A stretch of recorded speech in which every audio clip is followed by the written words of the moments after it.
Vamos ler a palavra de Deus, Êxodo, capítulo 12, do versículo 1 até o 11. Diz assim: E falou o Senhor a Moisés e a Arão na terra do Egito, dizendo: Este mesmo mês vos será o princípio dos meses. Este vos será o primeiro dos meses do ano. Falai a toda a congregação de Israel, dizendo: Aos 10 deste mês, tome cada um para si um cordeiro, segundo as casas dos pais, um cordeiro para cada casa. Mas se a família for pequena para um cordeiro, então tome um só com seu vizinho perto da sua casa, conforme o número das almas, conforme o comer de cada um, fareis a conta para o cordeiro. O cordeiro ou cabrito será sem mácula, um macho de 1 ano, o qual tomareis das ovelhas ou das cabras. E o guardareis até o 14º dia deste mês. E todo o ajuntamento da congregação de Israel o sacrificará à tarde. E tomarão do sangue e poluão em ambas as ombreiras e na verga da porta, nas casas em que o comerem. Naquela noite comerão a carne assada no fogo, com pães asmos, com ervas amargosas a comerão. Não comereis dele nada cru, nem cozido em água, senão assado ao fogo, a cabeça, com os pés e com a fressura. Nada dele deixareis até pela manhã, mas o que dele ficar até pela manhã queimareis no fogo.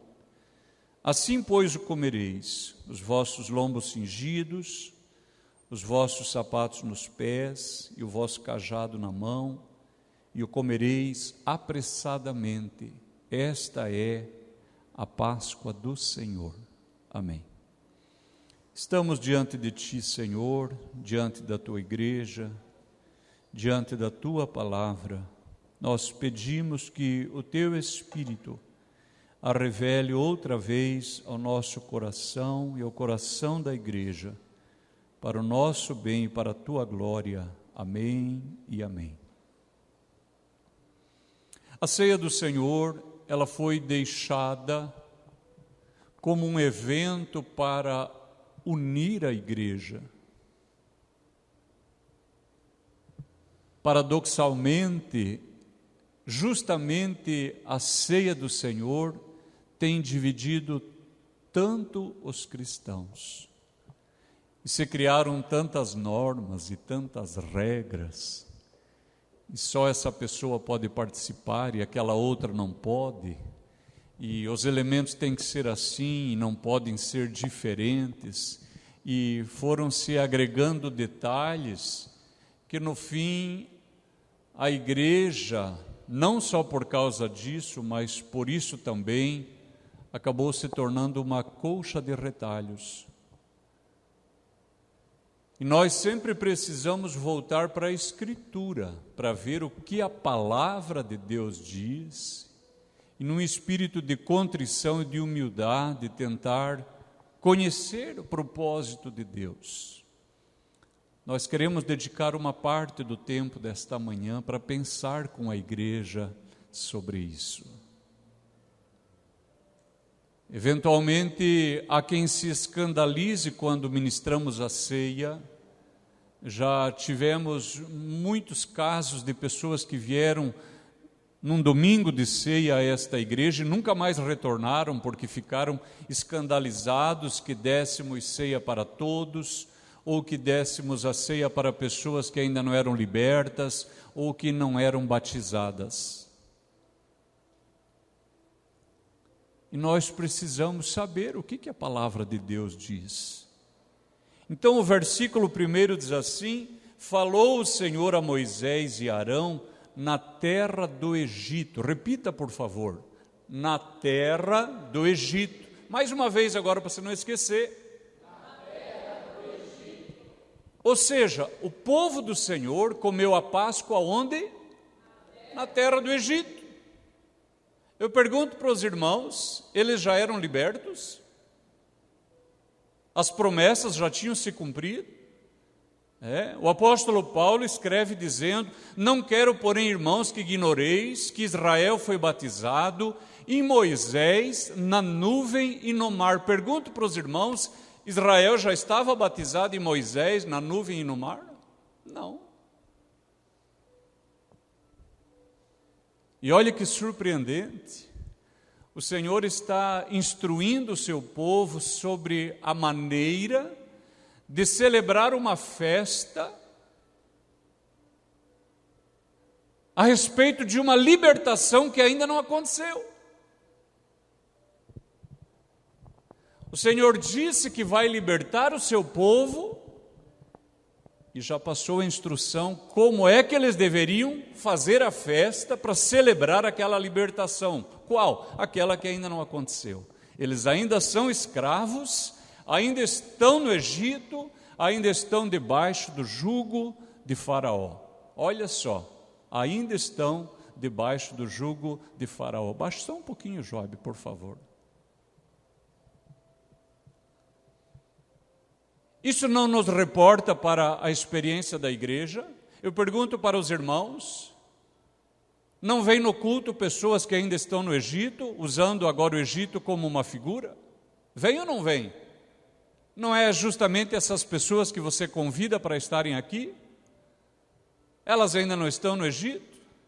Pergunto para você, muitos desses convidados não são ainda cativos de vícios, de erros, de pecados? São ou não são? E aí você convida ele num culto de ceia, e ele vem animado, e a igreja prepara essa festa tão linda, e quando o ministro chega perto dele e diz: você não pode participar, você ainda está no Egito, você ainda é cativo de Faraó. Note que coisa diferente do que Deus está fazendo aqui. Ele está ordenando que seu povo celebre uma festa para comemorar uma libertação que ainda não se deu. E por isso, muitas vezes, quando nós tomamos a ceia do Senhor, eu acredito que há pessoas que dizem no seu coração: Senhor, eu estou celebrando uma festa, eu ainda não fui liberto, mas eu estou celebrando na certeza de que o Senhor me libertará. Aleluia! Esse era o espírito que deveria tomar conta daquele povo. Eles iam comer aquela Páscoa na certeza de que aquele que prometeu era poderoso para cumprir. Então, por isso Moisés registrou: o Senhor falou a Moisés e Arão na terra do Egito. Que mais? Esse mês vos será o princípio dos meses do ano. Este vos será o primeiro dos meses. Queridos irmãos, eles estavam no mês de Nisan, também chamado Abib. Olha só, irmãos, não era o primeiro mês. O que Deus estava dizendo para eles: a verdadeira vida de vocês vai começar agora. Quando eu interrompo a história de vocês, eu apareço na vida de vocês, eu quebro os grilhões, eu quebro os jugos e levo vocês para uma terra que eu prometi que daria a vocês, que eu prometi a vossos pais. A vida de vocês começa agora. E eu já vi muitas pessoas dando testemunho dizendo: quem dera eu tivesse ouvido de Jesus antes, porque a minha vida começou de fato quando Jesus apareceu na nossa casa, na nossa família. Aleluia. Essa não é uma história ancorada ou travada no passado. Essa é uma história que se repete na vida do povo do Senhor. Aleluia. Glórias ao nome maravilhoso do nosso Deus. E o Senhor faz uma instrução: no dia 10, cada casa separe um cordeiro.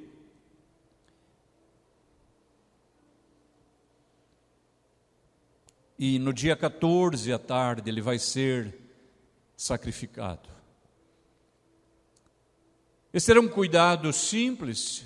Aqui quem viveu no sítio, eu vivi em igreja agrícola, eu lembro dessas coisas. A pessoa que mora no sítio, que mora no interior e tem uma criação solta, quando se aproxima o dia de sacrificar aquele animal, eles separam para o lugar limpo, só dão comida limpa, água limpa, para que o animal esteja limpo. O Senhor falou no dia 10, separa, porque no dia 14 vai ser sacrificado.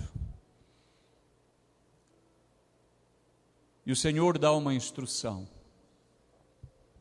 Quando você sacrificar o seu animal, você recolha o sangue numa bacia, porque naquela noite o anjo da morte do Senhor passará toda a terra do Egito. Todo primogênito no Egito morrerá, desde os homens até os animais, desde o filho de Faraó até o filho do escravo, até a pessoa que se assenta atrás da mó, do moinho, o primogênito também morrerá. O Senhor estava dizendo, assim como o Egito feriu o meu primogênito, agora eu vou ferir o primogênito do Egito. Queridos irmãos, quem já conhece a palavra sabe que Jacó não era o primogênito. O primogênito era Esaú. Ainda que gêmeos, o que nasce primeiro é Esaú. Mas o Senhor, Ele diz na sua palavra, eu amei Jacó e aborreci Esaú. Queridos irmãos, o título de primogenitura era um título de honra, era um título de autoridade, designava aquele filho que herdaria do pai pelo menos metade da fazenda, o nome da família, a autoridade contida no nome do seu pai. E a sequência natural era que Esaú fosse essa pessoa. Mas aprenda uma coisa, honrada é a pessoa que Deus honra. Essa é a pessoa honrada. Então, se Deus está abençoando você, talvez não é porque você tivesse um direito natural sobre alguma coisa, mas porque Deus resolveu levantar o seu rosto e abençoar a sua vida e fazer o teu nome conhecido, para que você possa glorificá-lo e dizer, eu de mim mesmo não tinha poder para adquirir todas essas coisas, e nem fazer todas essas obras, mas o Senhor se lembrou de mim, levantou o meu rosto e resplandeceu o rosto dele sobre o meu, e eu fui iluminado, aleluia, glórias a Deus. Frequentemente nós encontramos nas Escrituras o depoimento de Deus chamando de primogênito aquele que não é primogênito. Aleluia. E é por isso que o Senhor Jesus também é chamado de o primogênito de toda a criação.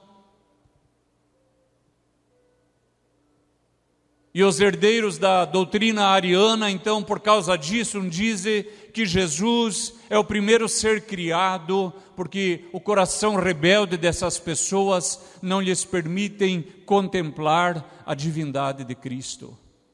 Eles nem param para observar que Jesus é também chamado o primogênito dos mortos. Se nós fôssemos olhar num plano tão raso, tão superficial, o primogênito dos mortos teria que ser Abel.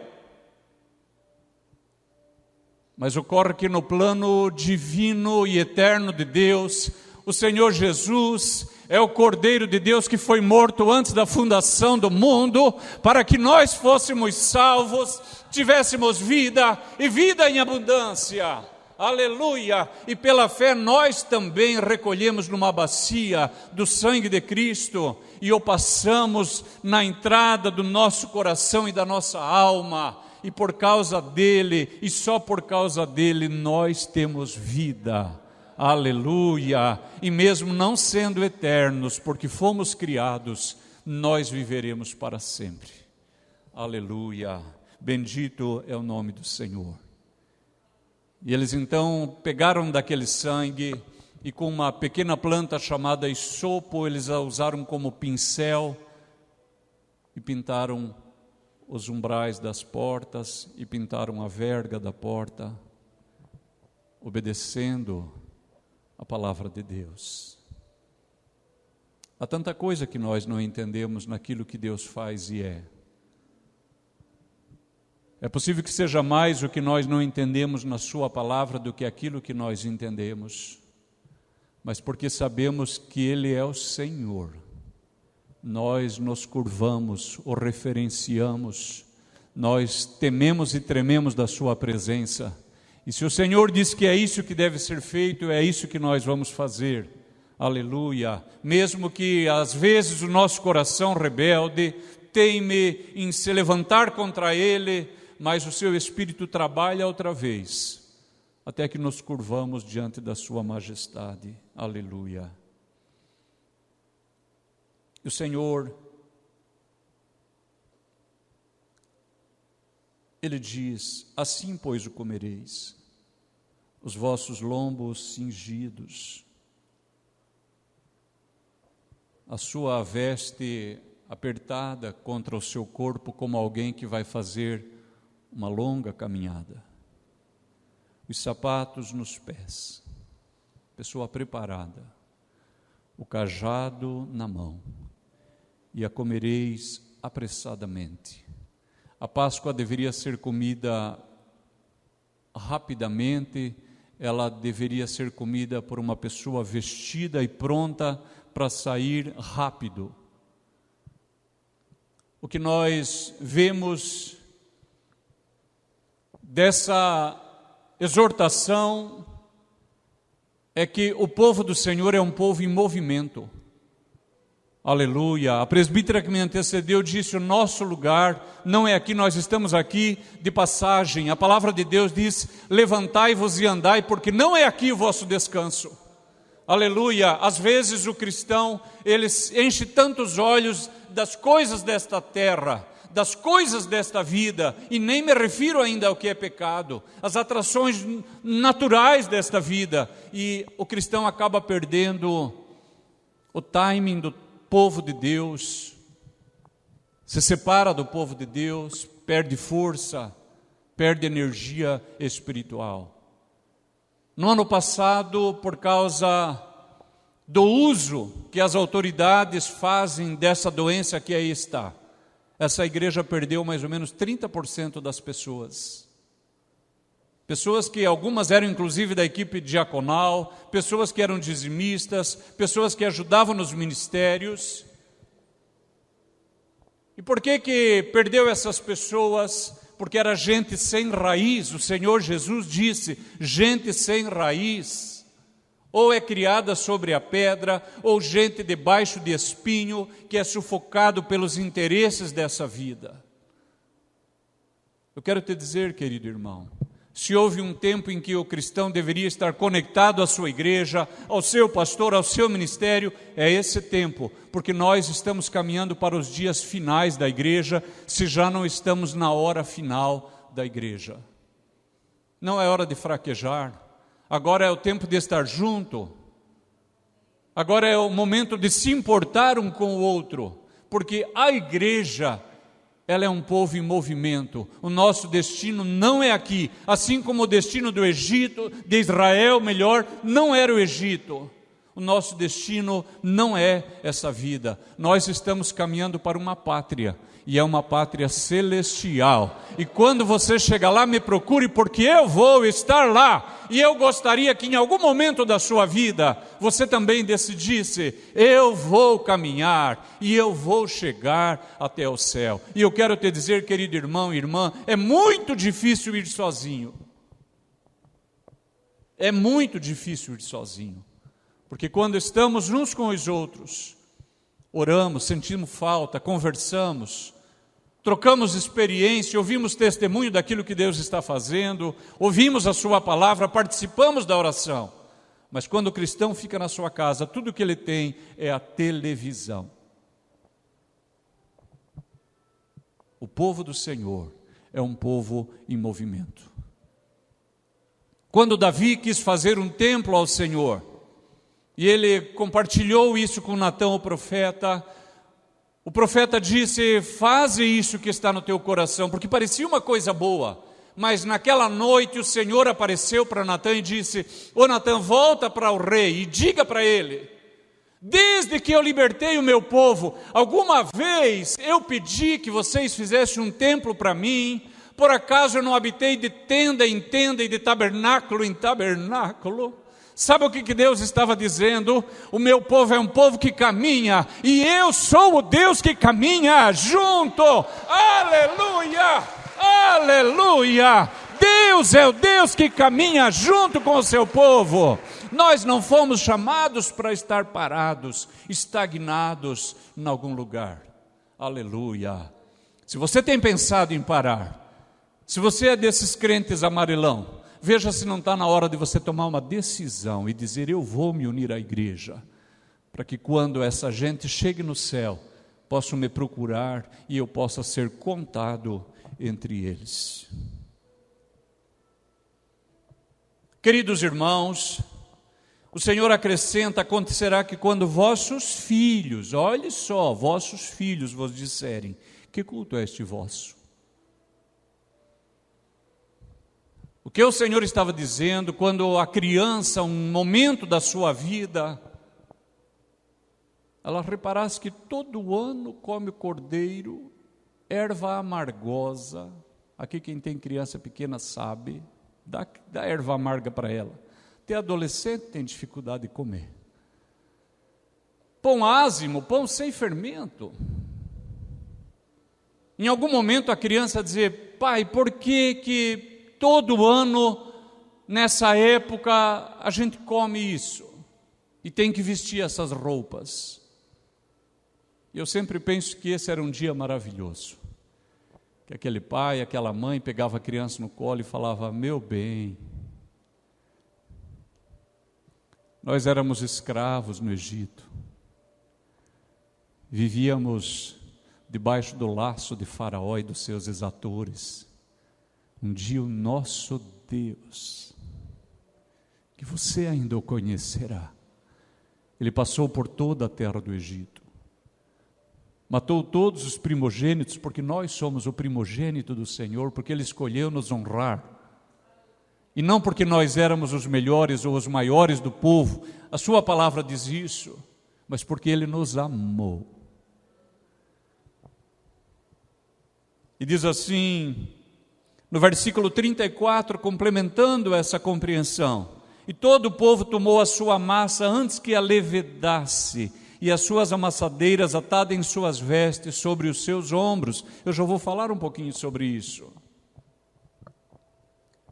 Naquela noite, depois de haver resistido por 10 pragas, mas quando o filho de Faraó morre, Faraó, a Bíblia diz que ele lança Israel para fora dos seus termos. Essa expressão lança quer dizer que ele expulsou Israel, como que empurrasse para fora. E diferente da senhora que faz pão e usa aquele fermento biológico, o fermento royal, o fermento Fleischmann, outras marcas que a senhora usa, aquela dona de casa, ela não tinha esses produtos da indústria. Então, quando ela fazia a primeira vez o pão na sua casa, aquele primeiro pão era duro, porque ele não crescia suficientemente. Mas antes dela colocar aquela massa que havia preparado no forno, ela separava um pouco daquela massa e reservava, e assava somente o restante. E aquele pão, então, era um pão que não era levedado, era um pão ázimo, era um pão sem fermento. A gente talvez diria que era um pão batumado. Mas no dia seguinte, quando ela ia preparar outra vez, ela pregava a massa velha. Diga massa velha. E diga mais alta, massa velha. Ela pegava essa massa velha e colocava dentro da massa nova. Por quê? Porque durante o tempo que ficou descansando, bactérias e fungos deram contra aquela massa, já estavam presentes nelas e agora começam a quebrar as partículas, as enzimas, o glúten, o amido, e nesse processo é liberado gás carbônico, alcoóis, e como eles estão presos na massa, começa a criar bolhas.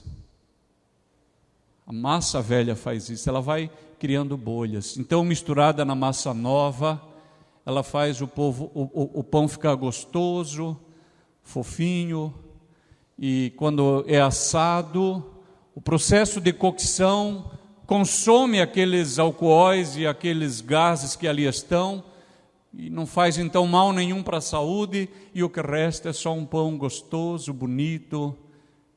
Você até ficou com vontade de dar uma mordida. Mas não esqueça, antes de assar esse pão, o que ela fez? Ela separou o quê? O que ela separou? Vamos de novo, o que ela separou? Diga, irmão Augusto, o que ela separou? Massa velha. Você não vai esquecer disso. Diga mais uma vez, massa velha. Porque Deus tem um propósito nisso. Essa instrução não está aqui por acaso. Cada vez que ela ia fazer um pão, ela incluía massa velha, para o pão ficar agradável, gostoso, palatável, cheiroso, boa aparência. Mas naquela festa que eles iam celebrar naquela madrugada, o Senhor disse: vocês vão comer o cordeiro, vocês vão comer pães ázimos, porque o Senhor sabia que naquela madrugada eles sairiam fugidos, não daria tempo do pão crescer, e você viu a leitura. Eles guardaram a massa em panos, em lenços, e fugiram com aquilo sem que estivesse crescido. Eles comeriam também ervas amargosas, para que o povo lembrasse da servidão no Egito. Muita gente acaba nos bancos da igreja porque vivia uma vida de desgraça, de tristeza, de angústia, medo de morrer, medo do inferno, problema no casamento, problema de saúde, e era uma vida sem esperança, sem futuro.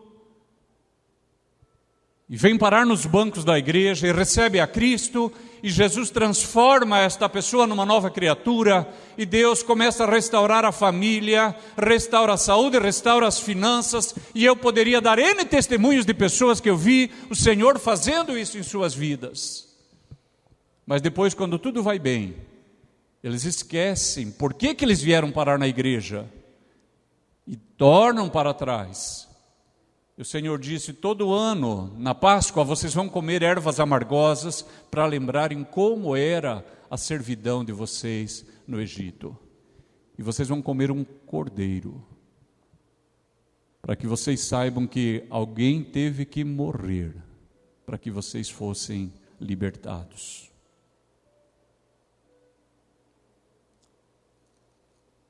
No versículo 48, Deus diz assim: porém, se algum estrangeiro se hospedar contigo e quiser celebrar a Páscoa ao Senhor, seja-lhe circuncidado todo macho, e então chegará a celebrá-la, e será como natural da terra, mas nenhum incircunciso comerá dela.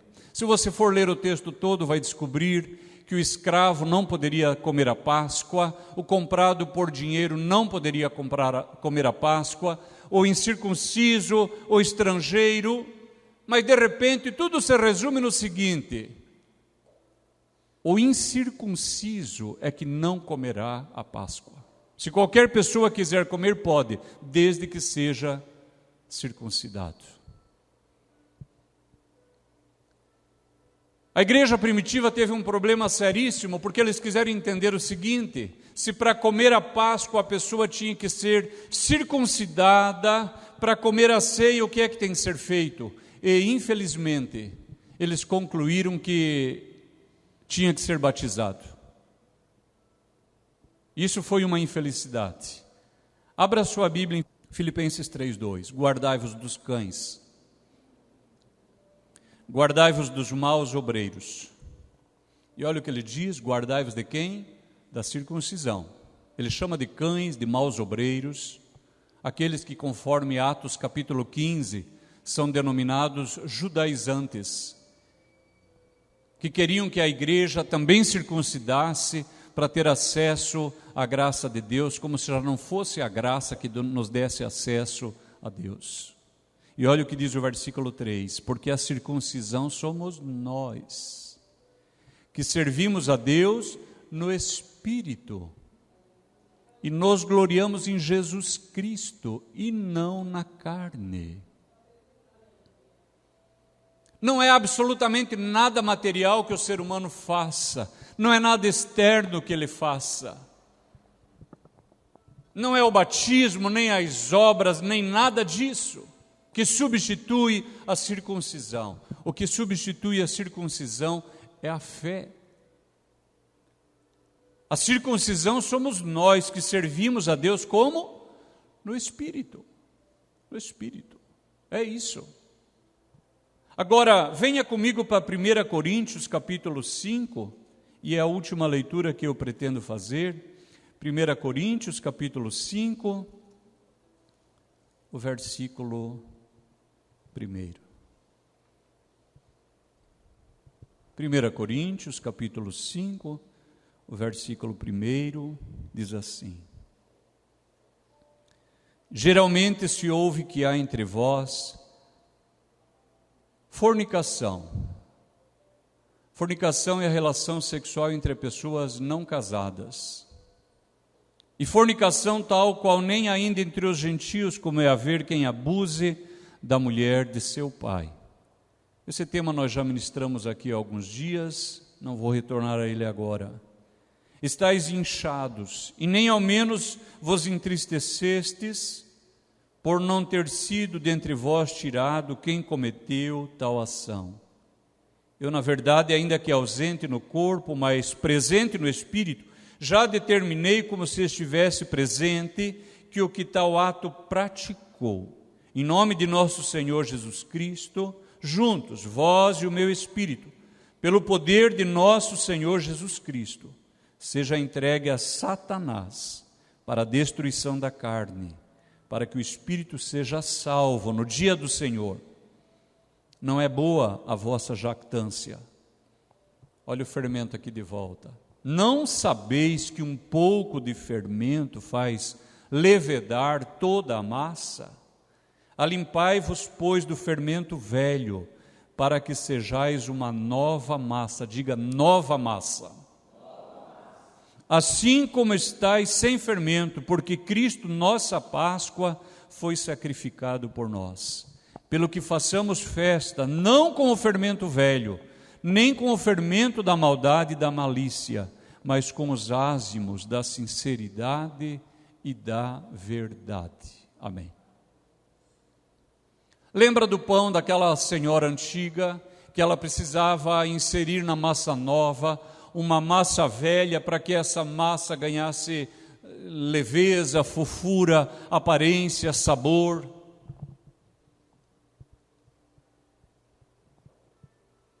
A exortação de Deus de que não haja fermento na vossa casa, e que naquela noite de Páscoa, naquela madrugada da passagem do anjo do Senhor, eles deveriam comer pães ázimos, e que aquele seria o começo de uma nova vida. Tudo aquilo, a palavra de Deus diz que eram sombras, ou um protótipo do que Deus realizaria na vida da igreja. Israel foi libertado do Egito, mas a verdadeira libertação é a que Cristo promove na vida do crente, libertando-nos do poder e do dano do pecado, fazendo habitar em nós o Espírito Santo, escrevendo nosso nome no livro da vida e dando-nos a certeza de que caminhamos para lá e que um dia nós veremos o Senhor. Contudo, queridos irmãos, quando vimos para a nossa nova vida, ficamos tentados pela ideia de que servir ao Senhor não tem graça. E é possível que você, em algum momento, tenha convidado alguém para vir a um culto, e ele tenha dito para você: o que eu vou fazer lá? Lá não pode nada, e não pode isso, e ele sabe uma lista de coisas que não pode. Mas, pior do que ele, somos nós, que tendo experimentado a nossa nova massa, também achamos que se não colocar massa velha na nova massa, ela não vai ter leveza, nem sabor, nem aparência, nem aroma de alegria. E ficamos constantemente pensando em algum lugar escondido na nossa vida, um resto de massa velha, e queremos colocar na massa nova. Nesta manhã o Senhor está nos dizendo: vamos fazer festa, mas não com o fermento velho, nem com o fermento da maldade e da malícia, mas com os ázimos da sinceridade e da verdade. Olha esta palavra, sinceridade e verdade. Alguém aqui além de mim já se alegrou efusivamente com a vinda do Espírito Santo sobre a sua vida? E você foi tomado de uma alegria, de um poder, de uma autoridade, houve uma atmosfera sobrenatural em torno de você e nada mais importava, está certo assim? Tudo que você queria era permanecer naquele ambiente de glória, de presença de Deus, de fala profética, de dança profética. Se Jesus vier naquela hora, você tem certeza que você sobe, e quando você chega na sua casa, não há uma leveza no seu coração? A massa não está também levinha, um sabor maravilhoso? Mas depois, por causa das pressões desta vida, nos afastamos da oração, da leitura, do ambiente do culto, e não ficamos querendo colocar massa velha na nossa massa nova. Aconteceu com mais alguém além de mim aqui? O Senhor nesta manhã está dizendo: vocês não precisam de massa velha, eu tenho sustento suficiente para a sua vida. Eu sou o pão vivo que desceu do céu, aquele que de mim se alimenta, aleluia, não terá fome, aleluia, não morrerá, e eu o ressuscitarei no último dia. O que Jesus está dizendo, aleluia, encha-se de mim, a sua vida terá leveza, ela terá sabor, e não haverá arrependimento, porque são os ázimos da verdade e da sinceridade. Aleluia. Eu gostaria de orar com você, assim como estamos. Olhe um pouquinho para cá, olhe um pouquinho para cá. Eu não quero que você fale nada para mim, não quero que você confesse nada para mim, mas eu sei que o Espírito de Deus está aqui, amém? E está como uma lâmpada poderosa no nosso coração, na nossa mente, na nossa memória, está mostrando para mim e para você coisas que não pertencem mais a esta vida. Quando Jesus te achou, aquele foi o primeiro dos meses do ano para você. Aleluia, é a sua nova vida. Pense por um momento, aonde que está guardada a massa velha no seu coração? O que isso é para você? O que é essa massa velha que está lá? E que parece que sem esses ícones da vida velha, da vida mundana, da vida secular, não há alegria para você. Que resto de massa é essa?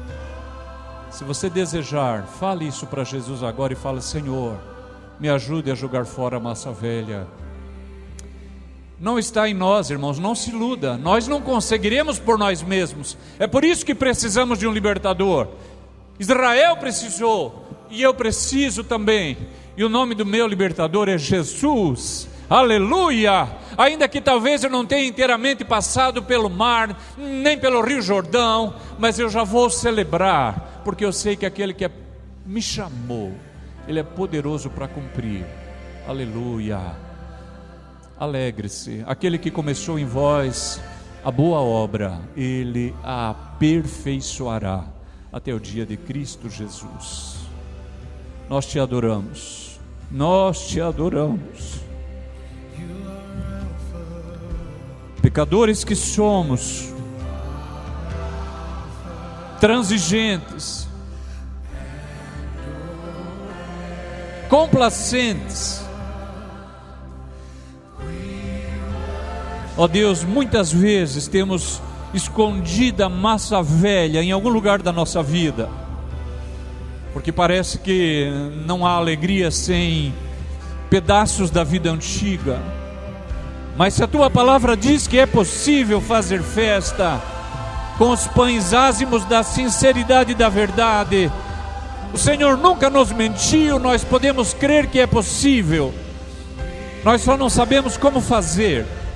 Assim como o Senhor libertou Israel, continue libertando a nossa alma, continue libertando a nossa vida, rompendo os grilhões, partindo as correntes, para que no nosso coração se eleve uma voz de júbilo e de louvor ao Deus da nossa vida. Perdoa, Senhor, os nossos muitos pecados. Nós suplicamos, apaga as nossas transgressões. Nós oramos assim para o nosso bem, para o bem da igreja e para a glória e louvor de Cristo Jesus. Amém e amém. Aleluia.